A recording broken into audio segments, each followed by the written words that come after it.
The whole of the skeleton system consists of 206 bones, which is divided into two very important divisions. Scapula is a large triangular flat bone situated in the dorsal part of the thorax. How important this pelvic girdle? We sit, stand, run, jump, all that is made possible by this pelvic girdle. Very, very important. Like we sit, stand, run, jump, all that is made possible by this ball and socket joint. The appendicular skeleton includes the bones along with their girdles, namely the pectoral and pelvic girdle.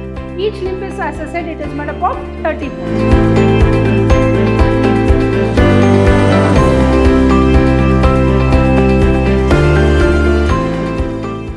Hello everyone, welcome back to session 5 of this chapter called Locomotion and Movement. Myself, B. Shobha Rani from the Department of Biology, Vidhyaashram Pre-University College, the Temple of Excellence. Hope you remember in the last session we studied about skeletal system, and the whole of the skeletal system is divided into two divisions, namely the axial skeleton and appendicular skeleton. In the last session we studied about the axial skeleton, which consisted of the skull, the vertebral column and the sternum and the ribs. Now let us move on to the next part of the skeletal system, that is the appendicular skeleton. The very word itself will tell you. The skeleton or the bones of the limbs and hands, that is the limbs, it is called as appendicular skeleton. Here you can see in this beautiful picture, the bones of the hand and the limbs put together, they are called as appendicular skeleton. Appendicular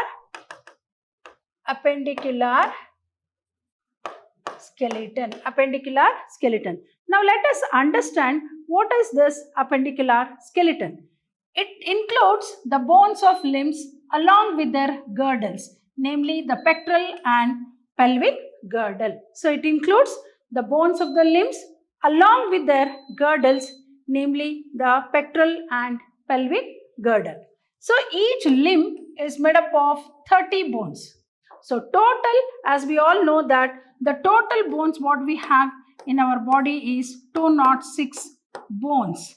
In that, axial skeleton alone consists of 80 bones. Axial skeleton, as I said, the whole of the skeleton system is divided into axial skeleton and appendicular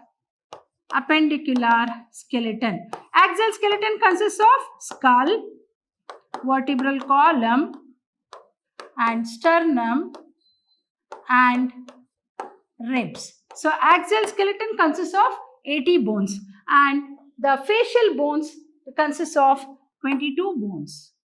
Right? Now, this appendicular skeleton, which includes the bones of the limbs along with their girdles. What are the two types of girdles? That is pectoral girdle and pelvic girdle. Each limb is made up of around 30 bones. The number of bones found in each limb is 30 bones, and bones of hand, that is called forelimbs, consists of humerus, radius, ulna, carpals, that is the wrist bones 8 in number, metacarpals, that is palm bones 5 in number, and phalanges, that is the digit bones 14 in number. Here you can see the humerus, radius, ulna, carpal, metacarpal and phalanges. All these comprises of, that is the bones of hand. They are the bones of hand. Then what are the bones of the hand? That is forelimbs, and as we use the word called forelimbs. So consists of humerus, radius, ulna, carpals, and that is the wrist bones 8 in number, metacarpals, that is the palm bones 5 in number, and phalanges, that is digit bones 14 in number. The bones of the legs, that is the hind limbs, femur, that is the thigh bone, tibia and fibula, tarsus, that is ankle bones, ankle bones which are 7 in number, then metatarsals 5 in number, and phalanges, that is digits 14 in number. And a cup-shaped bone called patella cover the knee ventrally, which is normally called as kneecap. So here you can see femur, patella, that is what we use the word called kneecap, tibia, fibula, tarsal bones, metatarsal bones and phalanges. So these comprises of the bones of legs. So this is forelimbs and this is hind limbs. Hind limbs. Now, once again, let us recollect back what is the appendicular skeleton. As we all know that the whole of the skeleton system consists of 206 bones, which is divided into two very important divisions, namely or two parts, that is the axial skeleton and appendicular skeleton. Axial skeleton consists of 80 bones, whereas the appendicular skeleton, that is each limb, consists of 30 bones. And the appendicular skeleton includes the bones along with their girdles, namely the pectoral and pelvic girdle. Each limb is, as I said, it is made up of 30 bones. What are the bones of hand? Bones of hand, which is otherwise called forelimbs, consists of humerus, radius, ulna, carpals, that is the wrist bones, 8 in number, metacarpals, palm bones, 5 in number, and phalanges bones, that is 14 in number. So here we come across humerus, radius, ulna, carpal bones, metacarpals, and phalanges. Then bones of legs.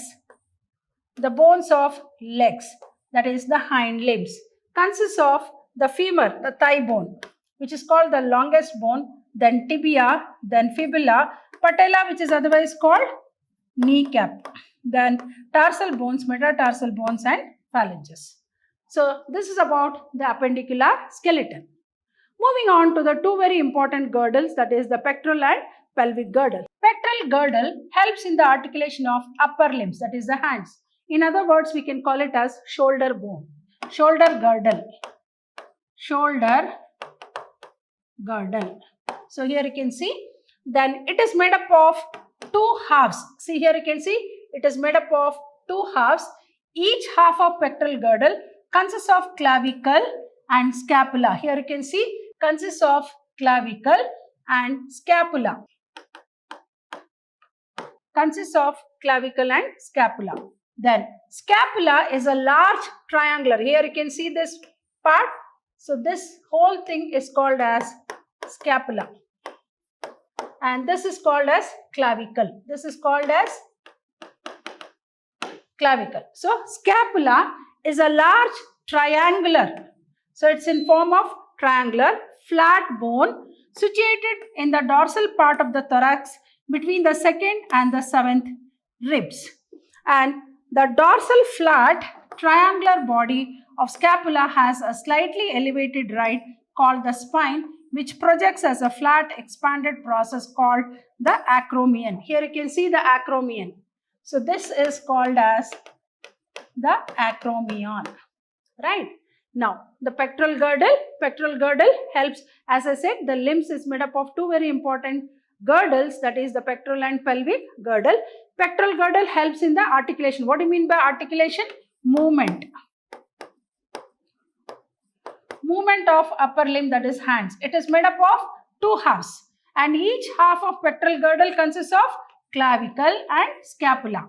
Here you can see the clavicle, and this is called, the triangular shape is called scapula. Scapula is a large triangular flat bone situated in the dorsal part of the thorax between the second and the seventh ribs. And the dorsal flat triangular body called scapula has slightly elevated right called the spine. Here you can see the spine, and which projects as a flat expanded process called the acromion here. Next, the clavicle or collarbone articulates with this.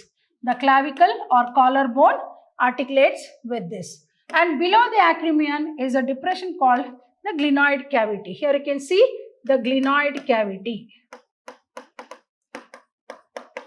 Glenoid cavity. So the clavicle or collarbone articulates with this. And below the acromion is a depression called the glenoid cavity, which articulates with the head of the humerus from the shoulder joint. And clavicle is a long slender bone with two curvatures commonly called the collarbone. So the clavicle, which is also called as collarbone, articulates with this, and below the acromion is a depression called the glenoid cavity, which articulates with the head of the humerus to form the shoulder joint. Clavicle is a long slender bone with two curvatures commonly called collarbone, or what we use the word called clavicle. And I think all of us know how important hands are for movement. So we do a lot of things with the help of hands. So that possibility is made possible by this girdle called the pectoral girdle. Moving on to the pelvic girdle, right? Here you can see in this beautiful picture the pelvic girdle,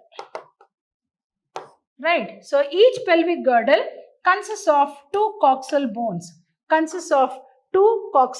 Here you can see the two coxal bones, right? And each coxal bone is formed by the fusion of three bones, namely ilium, ischium and pubis. So each coxal bone is formed by the fusion of three bones, namely the ilium, ischium and pubis. At the point of fusion of the above bones is a cavity called acetabulum.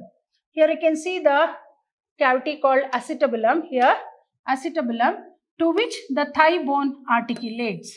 And the two halves of the girdle meet ventrally to form the pubic symphysis containing fibrous cartilage. So each pelvic girdle consists of two coxal bones, and each coxal bone is formed by the fusion of three bones, namely ilium, ischium and pubis. So all of us know how important this pelvic girdle. We sit, stand, run, jump, all that is made possible by this pelvic girdle. So the movement of the lower parts of the body, particularly the limbs, everything is made possible by this pelvic girdle. So each coxal bone is formed by the fusion of three bones, namely ilium, ischium and pubis. At the point of fusion of the above bones is a cavity called acetabulum to which the thigh bone articulates. The two halves of the girdle meet ventrally to form the pubic symphysis containing fibrous cartilage. Now moving on to the next very important part of this lesson, we can say joints. I think all of us know how important these joints are. So without joints, we cannot move our hands and legs. So now let us study about the joints. Here you can see the different types of joints what we have here. The pivot joint, that is the hinge joint, then the saddle joint, then the plane joint, condyloid joint, then the ball and socket joint. So here you can see in the picture the different types of joints what we have here. So joints are very important for movement of the body. Imagine a lot of movements are made by our body parts, and all that is made possible by these joints. Just like how we open the door, the hinge joint helps in closing and opening of the door. In a similar way, all these joints are very much responsible for movement. Now let us understand what are these joints. Joints are essential for all types of movements. The movements will not be feasible without the help of joints. So joints are very much required for movement, as we say. As we all know that movement is a very important characteristic feature of organism, particularly human beings. Joints are points of contact between bones or bones and cartilage. So joints are nothing, it is just like a point of contact between the bones and the cartilage or bone and bone. So joints are points of contact between bones or bones and cartilage. So the force generated by the muscles is used to carry out movement through joints, where the joint acts as a fulcrum, support. I think all of us know we use fulcrum. It's like a support. When we want to lift a stone or a log of wood, we use a fulcrum. So that it is like a supporting structure. So also the joints. So the force generated by the muscles is used to carry out movement through joints, where the joint acts as fulcrum. So what are joints? Here you can see the different types of joints. As I said, pivot joint, here it is the pivot joint. Here you can see the hinge joint. So what we call it as elbow joint, which is very much important for the movement of the hand. So elbow joint, then the saddle joint, then we have the plane joint between the tarsal bones, condyloid joints between radius and carpal bones of wrist. Then we have the ball and socket joint in the hip region. Very, very important. Like we sit, stand, run, jump, all that is made possible by this ball and socket joint. So more or less like our body is like a machine with lot of nuts and bolts, we can say. I think you might have come across, like if at all there is a fracture or there is some problem with the joints, they put the artificial nuts. So it is like nut and bolts mechanism what we have in our body. So when we come across the skeletal system, is a very, very important supporting structure of our body. And as I said, as we have learned that the skeletal system consists of what? The axial skeleton, which comprises of the skull, the vertebral column, and the sternum and the ribs. Whereas the appendicular skeleton consists of the bones of the hind limbs and the forelimbs and the hind limbs. Then we studied about joints. So joints are essential for all types of movements. Joints are points of contact between bones or bones and cartilage. The force generated by the muscles is used to carry out movement through joints, where the joint act as a fulcrum or a support. You can imagine how important all this system, the skeletal system, may be the axial or the appendicular skeleton system, as well as the joints, how important they are for the human body to carry on a very important activity called movement. Hope you have understood all the concepts what I have explained in this particular session. So I'll be back with the last concepts of this chapter, that is the joints, in the coming session. Till then, goodbye and thank you.